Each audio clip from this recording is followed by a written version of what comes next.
पिछले जो 11 साल बीते हैं इसमें जो कांग्रेस की सेहत है वो काफ़ी बिगड़ती गई है और उस सेहत को बिगाड़ने के लिए आपको भाजपा की ज़रूरत नहीं पड़ी, आपको इनेलो की ज़रूरत नहीं पड़ी, आपको जजपा की ज़रूरत नहीं पड़ी।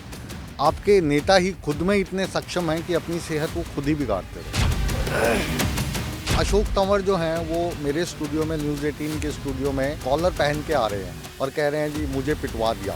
मैं कहा किसने पिटवाया? कहते भूपेंद्र सिंह हुड्डा ने पिटवाया। गुटबाजी तो उस चरम पे है। इंदिरा गांधी जी की अब बात हो रही है, जब राहुल गांधी बोल रहे हैं कि वोट चोर गद्दी छोड़। कांग्रेस का भी एक ऐसा दौर था कि कांग्रेस के नाम पे जिसको खड़ा कर दो कि नात पे ना जात पर मोहर लगेगी हाथ। तो वैसा ही दौर आज की समय मोदी का चल रहा है। नवजोत सिंह सिद्धू उनकी पत्नी है नवजोत कौर, उन्होंने बयान दिया कि मुख्यमंत्री अगर कांग्रेस में बनना हो तो 500 करोड़ देना पड़ता है। अगर पैसे की कोई अहमियत होती, कोई बात होती, फिर नरेंद्र सिंह को कौन बनाता?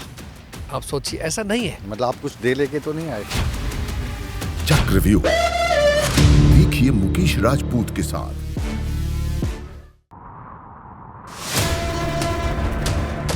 सत्ता के प्रभाव से विपक्ष के वार तक समझेंगे राजनीति का हर दांव पेच।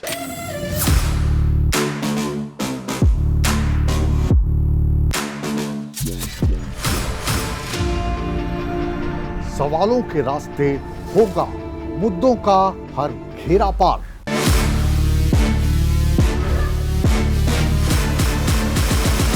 चक्रव्यूह देखिए मुकेश राजपूत के साथ। नमस्कार, न्यूज़ 18 नेटवर्क पर आप सभी दर्शकों का स्वागत है। ये है चक्रव्यूह, मैं हूं आपके साथ मुकेश राजपूत और आज चक्रव्यूह के सवालों के घेरे में है हरियाणा कांग्रेस के नवनिर्वाचित अध्यक्ष राव नरेंद्र सिंह जी। बहुत बहुत स्वागत है राव साहब आपका। बहुत बहुत और धन्यवाद। और काफ़ी आपके सभी दर्शकों का भी मेरी तरफ से बहुत बहुत नमस्कार। काफ़ी इंतज़ार के बाद आखिरकार हरियाणा कांग्रेस को नया अध्यक्ष मिला है, तो सबसे पहले तो आप बधाई के पात्र हैं। और जब आपका नाम उभर कर सामने आया तो कई लोगों को लगा कि राव साहब ने बाजी कहाँ से मारी। तो आज सबसे पहले इसी का खुलासा कीजिए कि अब इसको हम लॉटरी माने या आपकी राजनीति में आपका असर देखें, किस तरीके से आप इसको देखते हैं? देखिए, वैसे ये फैसला पार्टी हाईकमान का फैसला है। हमारे अध्यक्ष राष्ट्रीय श्री मल्लिकार्जुन खड़गे साहब और हमारे नेता विपक्ष एलओपी आदरणीय श्री राहुल गांधी जी का मैं आभार प्रकट करता हूं, समस्त उनकी सारी टीम का जो हाईकमान में नेता है, कि उन लोगों ने अपना एक तरीका लगाया, सर्वे किया और जो कई दिनों से इच्छा थी कि हरियाणा में कोई सही उपयुक्त अध्यक्ष बनाया जाए, तो उनका तलाश में, उनकी खोज में मेरा नाम सामने आया। हालांकि आप जानते हैं मैं एक राजनीतिक परिवार संबंध रखता हूं जी। और 3 बार मेरे पिताजी स्वर्गीय राव बंसी सिंह जी 1972 से हरियाणा में विधायक रहे, 91 से 96 के बीच में कैबिनेट मंत्री रहे, पंचायत विकास मंत्री सेवा की, और उनके जाने के बाद में हमारे इलाके ने 2 बार अटेली विधानसभा क्षेत्र ने और 1 बार नारनौल विधानसभा क्षेत्र ने मुझे हरियाणा की विधानसभा में विधायक बना करके भेजा। और हमारे जो टेन्योर था 2009 से 14 के बीच में मुझे स्वास्थ्य मंत्री के रूप में भी काम करने का मौका मिला। जी। जो नारनौल है राजस्थान के साथ लगता इलाका है, मेरा भी पैतृक गांव के आसपास ही है, राजस्थान में है। लेकिन वो तो आप की जो एंट्री हुई कांग्रेस में, उस वक्त आप हजका से जीत के आए थे, मुझे याद है। और हजका के द्वारा उनके सहयोग से सरकार बननी थी हुड्डा साहब की, तो उसमें आपने सहयोग दिया और स्वास्थ्य मंत्रालय मिला।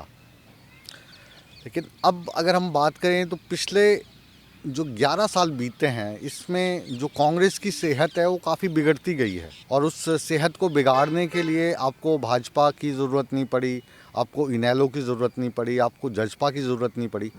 आपके नेता ही खुद में इतने सक्षम हैं कि अपनी सेहत वो खुद ही बिगाड़ते रहे। जहाँ तक आपने सेहत बिगाड़ने की बात की, तो हो सकता है हाईकमान ने सोच करके कि स्वास्थ्य विभाग का जिम्मेदारी नरेंद्र सिंह के पास रही है, तो इसलिए अच्छी तरीके से पार्टी की सेहत को और मजबूत करेंगे, जिम्मेदारी दी हो और जहाँ तक हजका का प्रश्न आपने किया, हजका में से विधायक बनने से पहले मैंने जैसे बताया, मैं कांग्रेस पार्टी से भी 2 बार विधायक बना। जी। मूल रूप से मेरा परिवार कांग्रेसी परिवार है। मैं खुद कांग्रेस में निचले लेवल से जिला संगठन में महासचिव से लेकर प्रदेश महासचिव तक भी जिम्मेदारी निभाई है। ठीक है, बीच में एक परिस्थिति आई कि अरुणाजनित कांग्रेस में जाना पड़ा लगभग 2 साल के लिए। पुनः फिर हम लौट करके कांग्रेस में ही आए, कांग्रेस को समर्थन दिया, अपनी पार्टी का विलय कराया और कांग्रेस को मजबूती प्रदान की। और जब से लगातार कांग्रेस के साथ रहे, मजबूत करते रहे। और जहाँ तक आपने दोहराया कि भाई दूसरी पार्टी की ज़रूरत नहीं है, कांग्रेस अपने स्वास्थ्य खराब कर लेती है, इस टाइप की बातें आपने कही। देखिए, ऐसा नहीं है। कांग्रेस के मैं एक बात ज़रूर कहना चाहता हूँ, कांग्रेस में जो भी हमारे नेता लोग हैं, वरिष्ठ नेता भी है और नीचे लेवल पे भी जो भी है, सभी बड़े सुलझे हुए हैं और अच्छे तरीके से काम कर रहे हैं, पार्टी को मजबूत भी करते हैं। कई बार परिस्थितियाँ होती है कि कुछ साथी कोई नाराज़ हो जाता है, कई बार हालात होते हैं अनुकूल। और अब की बार तो हरियाणा की जनता का ही फैसला था कि राज कांग्रेस का बनेगा। लेकिन जिस प्रकार से हमारे नेता आदरणीय राहुल गांधी जी ने जो प्रेस के सामने, मीडिया के सामने इंदिरा भवन में मुद्दा उठाया और बड़ी स्पष्ट रूप से बताई गई किस तरह से हरियाणा में एक बनती हुई सरकार को चोरी किया गया है, सेंध लगाई गई है, कहीं ईवीएम में गड़बड़ की गई है, कहीं बैटरी का 99% पाया जाना है। मेरे खुद विधानसभा के अंदर 155 में से। राव साहब, ये जो सारे मुद्दे हैं तफसील से मीडिया में उठाए गए, आपके चाहे पार्टी अध्यक्ष मल्लिकार्जुन खड़गे साहब की बात करें या आपने जैसे बताया कि चुनाव कांग्रेस जीतने वाली थी, लेकिन फिर कहीं बैटरी की प्रॉब्लम आप बताते हैं, कभी ईवीएम की बताते हैं। इस विषय पर हम काफ़ी ज़्यादा बातचीत कर चुके हैं। आज हम चाहते हैं बिल्कुल ईमानदारी से बातचीत हो। और जहाँ तक वोट परसेंटेज का सवाल है, तो वो आपकी और भारतीय जनता पार्टी की वोट परसेंटेज में 1% का भी फ़र्क नहीं है, इसमें कोई शक नहीं। लेकिन सीट्स में फ़र्क पड़ गया, सीटों में फ़र्क है। उसकी वजह कई लोग ये भी बोलते हैं कि जो कांग्रेस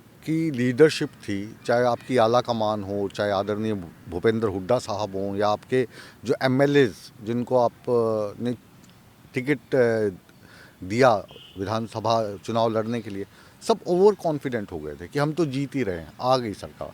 देखिए, इसमें भी कोई शक की बात नहीं है कि जब जनता से आवाज़ आ रही थी, परिवर्तन का मन लग रहा था, और तो स्वाभाविक नेता हो चाहे पार्टी हो, विश्वास बढ़ जाता है आदमी का कि हाँ, हम राज बनाएंगे।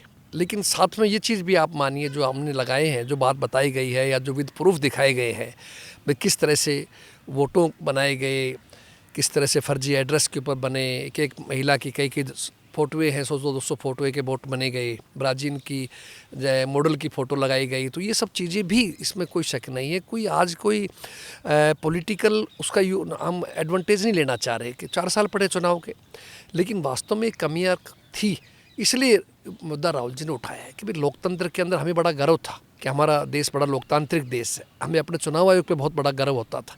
लेकिन जो सिस्टम चल रहा है अब 2014 से, खासतौर पर पिछले 11 सालों से, उसमें कहीं ना कहीं जाके लोकतंत्र कमज़ोर हुआ है। इसमें राव साहब फिर थोड़ा सा अगर हम दूसरे पक्ष की भी बात करें, क्योंकि सवाल का जब हम भाजपा की बात कर रहे हैं या केंद्र सरकार की बात कर रहे हैं, तो जब सुखविंदर सिंह सुक्खू हिमाचल प्रदेश में मुख्यमंत्री बनते हैं, वहाँ पे कांग्रेस की सरकार बनती है, तो वहाँ पे ईवीएम में धांधली नहीं होती है।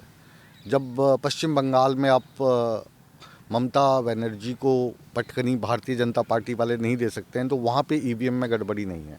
कर्नाटक में नहीं है। वोट परसेंटेज मैंने बोला कि आपके 1% भी फ़र्क नहीं है, वोट्स दोनों के बराबर हैं। तो उस वक्त वोट चोरी की आप बात नहीं करते हैं, ईवीएम घोटाले की बात नहीं करते हैं, जब हिमाचल में सरकार बनती है, बंगाल में बनती है, कर्नाटक में बनती है।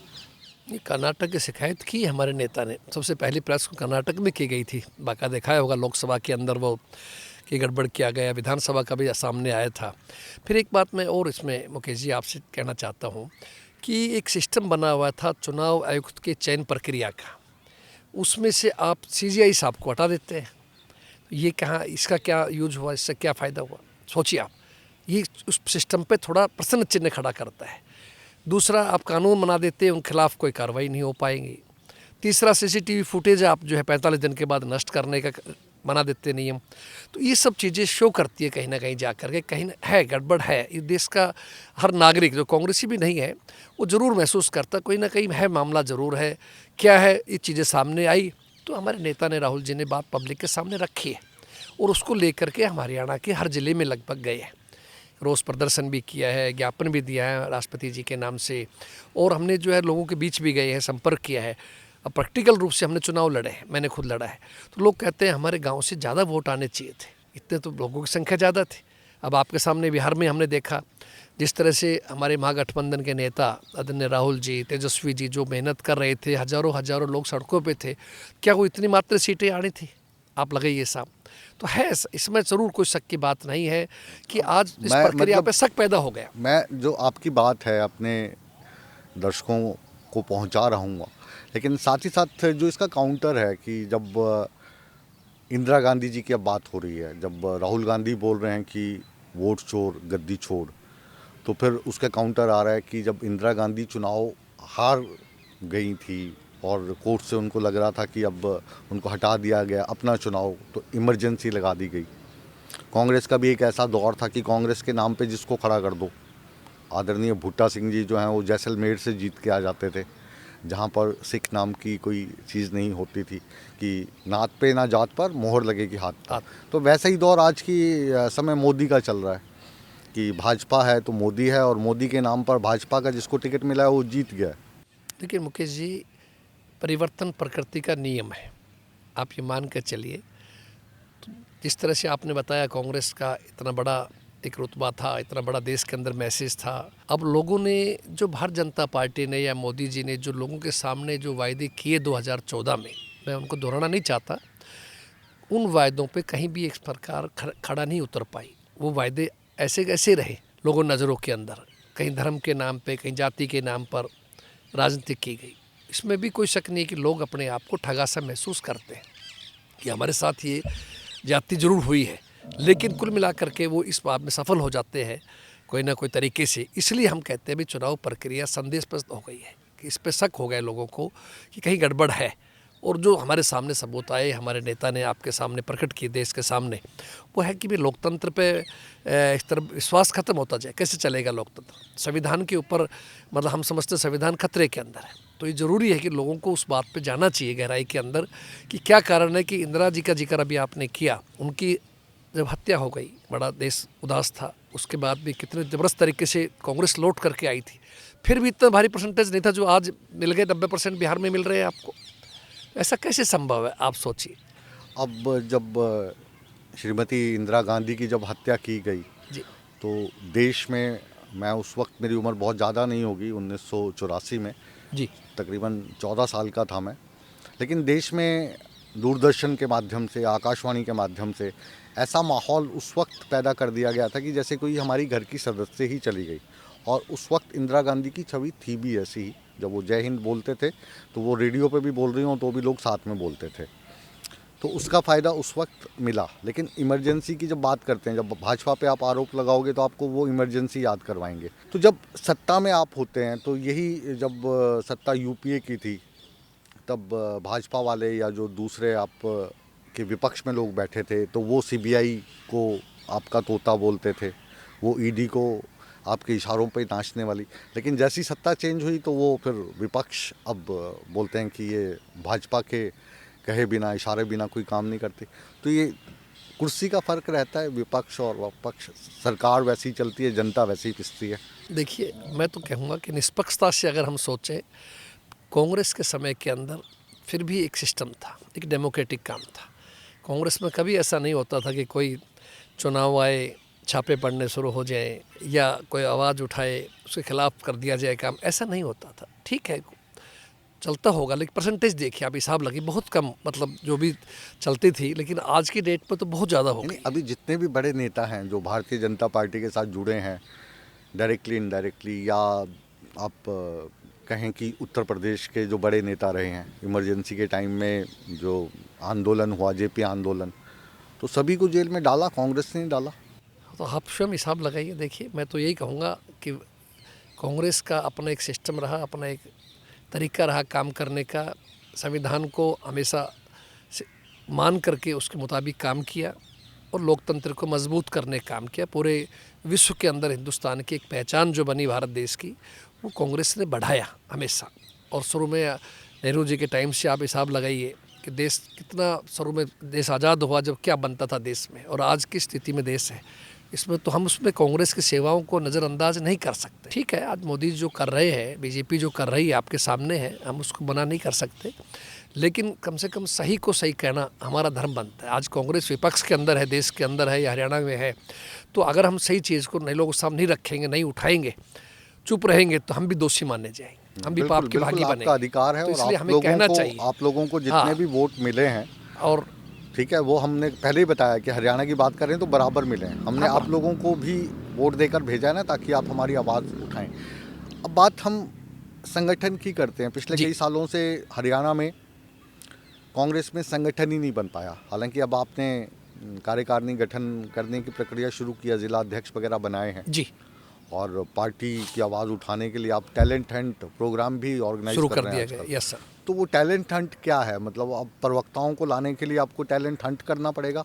देखिए, ये राष्ट्रीय टैलेंट हंट कार्यक्रम जो है, ये प्रतिभावान युवाओं की खोज है। हम चाहते हैं कि जो सही मायने के अंदर बुद्धिजीवी हो, कांग्रेस पार्टी में विश्वास रखता हो, उनकी नीतियों में विश्वास रखता हो, इंटेलिजेंट बच्चा हो और वो काम करना चाहे, तो हम उसका स्वागत, हम उनको ढूंढ रहे हैं। इसीलिए हमने निकाला है कि जो भी साथी इस पर अप्लाई करना चाहे, इसमें कोई अप्रोच की ज़रूरत नहीं, किसी को किसी नेता की रिकमेंडेशन की ज़रूरत नहीं है। डायरेक्ट जो हमने टीम बनाई है वो निष्पक्ष रूप से जा रही है। मैं प्रदेश अध्यक्ष होने के नाते से मुझे भी नहीं मालूम कि इन्होंने अप्लाई किया और ना किसी ने अप्रोच किया कि जी मेरा सिलेक्शन होना चाहिए, तो एक अच्छी बात है। तो ढूंढना, योग्य व्यक्ति को ढूंढना, मैं समझता हूँ एक अच्छी शुरुआत है पार्टी की तरफ से। मैं पार्टी हाईकमान के हम आभारी है इस बात के लिए कि इन्होंने मौका दिया कि आप स्वयं खोज कीजिए ऐसे लोगों की, लाए जो प्लेटफार्म पे आकर के अपनी बात को रख सके। और जहाँ तक संगठन का आपने जिक्र किया, ये आप पत्रकार साथी भी, आम जनता भी ये पूछती थी संगठन क्यों नहीं बन रहा, तो मैं इस बात के लिए हमारी पार्टी का एक अच्छी सोच की संगठन सर्जन अभियान शुरुआत की, और गुजरात से शुरू करके फिर उसके बाद मध्य प्रदेश में, हरियाणा में, और सही योग्य व्यक्तियों को बिना किसी के लाग लपेट के, हमारे हरियाणा में भी हुआ है। मैं खुद भी संगठन सर्जन में उत्तराखंड गया था, और जो हमने सर्वे बना के दिया, पहली बार गए थे, नई जगह थी, जो मैंने कहा हमारी नज़रों में ये उपयुक्त पैनल है 6 लोगों का, वही हमने पेश कर दिया। पार्टी ने विचार विमर्श करके बना दिया। आपकी पार्टी की जो सबसे बड़ी समस्या लगती है वो गुटबाजी लगती है। जैसे इस बार नहीं, पिछले जो लोकसभा के चुनाव हुए हैं, तो उसमें 10 के 10 सांसद आपके हार गए, और 10 के 10 ही खुश थे।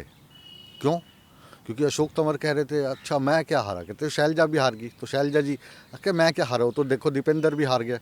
तो अपने एक मतलब भाजपा से हारे इस बात का दुख नहीं था, खुशी इस बात की थी कि जो हमारे काउंटर पार्ट हैं, क्योंकि वो 10 के 10 ही ऐसे चेहरे थे जो मुख्यमंत्री की रेस में थे। ऐसा नहीं है, ये सब तो मजाक के लिए किसी ने बना दिया, जोक टाइप की बातें थी ये। जोक ऐसा नहीं है, हकीकत के अंदर अशोक देखिए। तंवर जो हैं वो मेरे स्टूडियो में, न्यूज़ 18 के स्टूडियो में कॉलर पहन के आ रहे हैं और कह रहे हैं जी मुझे पिटवा दिया। मैंने कहा किसने पिटवाया? कहते भूपेंद्र सिंह हुड्डा ने पिटवाया। मैंने कहा कैसे? कहते फ़ोटो देख लो उसके, PSU की जो मार रहा है।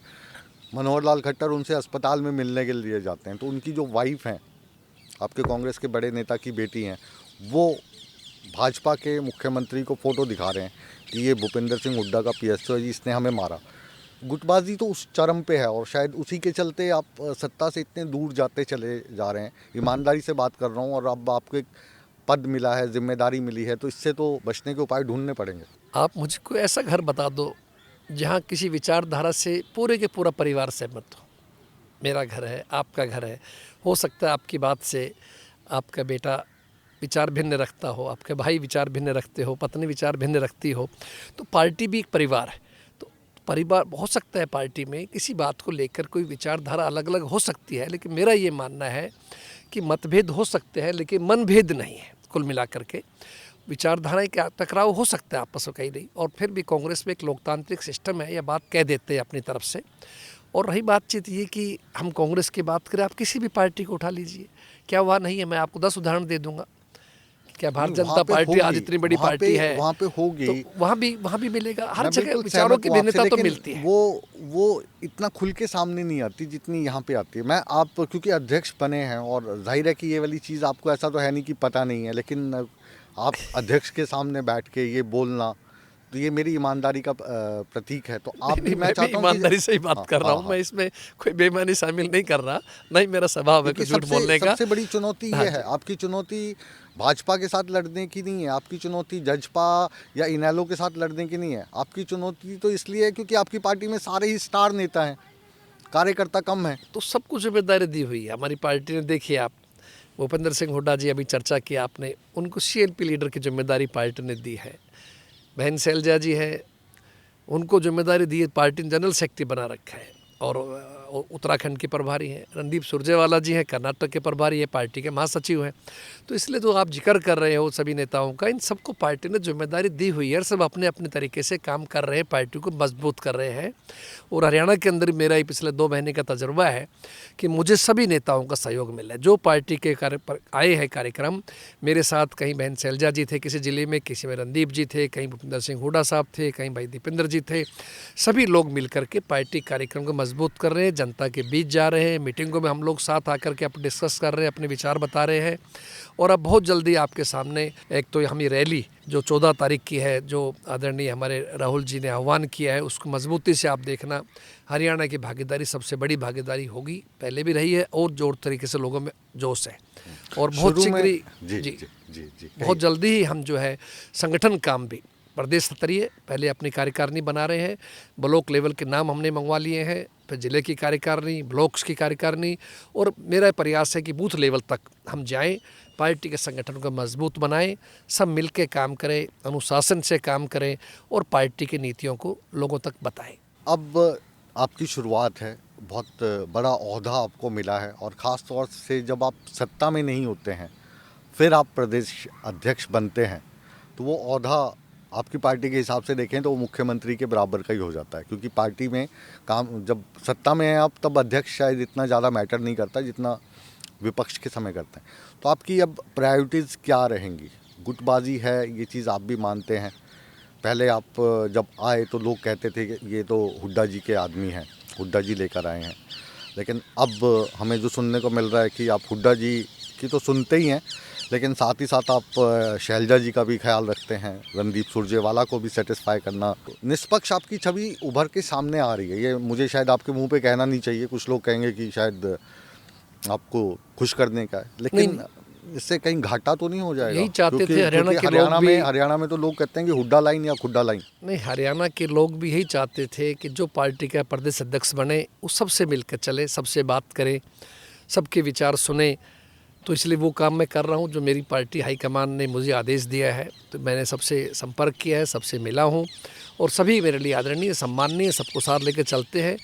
मुख्य रूप से जो पार्टी का एजेंडा है, पार्टी की पॉलिसी है, पार्टी की नीतियाँ है, वो सब हम मिल करके काम कर रहे हैं। मुझे पूरा भरोसा है हरियाणा के शीर्ष नेता जो भी है वो सब पूरी तरह से मेरे साथ खड़े हैं और मिलकर हम काम करेंगे। जी, मतलब जो हरियाणा में डिसीजन अब लेना होगा, उसमें जो पार्टी हाई कमान है उसका कितना इंटरफेरेंस रहेगा, हुड्डा जी का कितना उसमें हाथ रहेगा, आप कितने निष्पक्ष उसमें दिखाई देंगे? देखिए, अपना अपनी ड्यूटी है। सीएलपी लीडर हुड्डा जी हैं, विधायक दल का जो भी ड्यूटी है वो उस मामले में सर्वोच्च है। पीसीसी का मामला कोई होगा, जो भी आएगा, वो मैं अपनी तरफ से सब कुछ, मेरा प्रयास रहेगा पार्टी के हित में, हरियाणा के हित में सभी नेताओं को साथ लेकर चलूँगा और हाईकमान का पूरी तरह से उनके मार्गदर्शन में काम करेंगे। अभी नेता हैं नवजोत सिंह सिद्धू, उनकी पत्नी है नवजोत कौर, उन्होंने बयान दिया कि मुख्यमंत्री अगर कांग्रेस में बनना हो तो 500 करोड़ देना पड़ता है। उनका बयान है, इस बारे में तो मैं क्या बता सकता हूँ। नहीं देना चाहिए, मेरे हिसाब से गलत है भाई। मैं आपके सामने उदाहरण बैठा हूँ।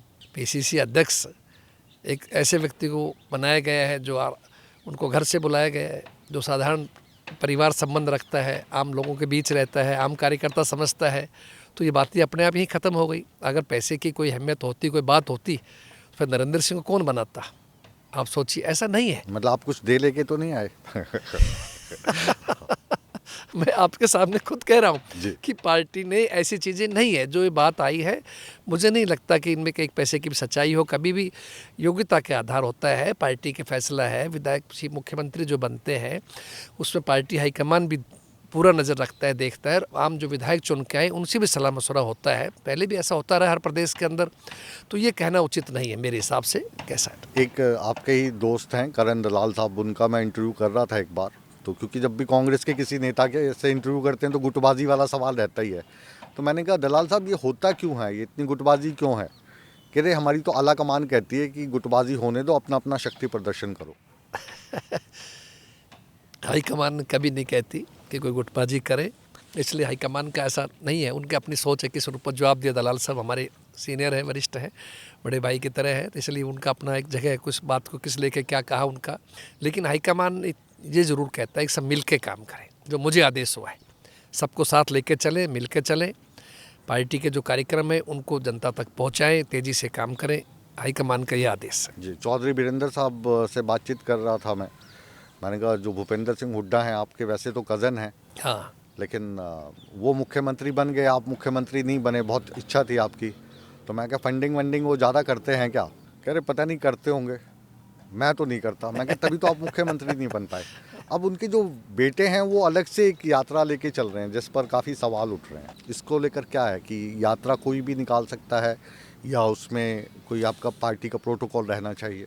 चौधरी वीरेंद्र सिंह जी के बेटे भाई ब्रजेंद्र सिंह जी, पूर्व सांसद साहब, सद्भाव यात्रा एक निकाल रहे हैं। और मेरे से भी व्यक्तिगत रूप से उनकी मुलाकात हुई थी, और जिस दिन मैंने पदभार ग्रहण किया उस दिन भी ये सवाल आया था।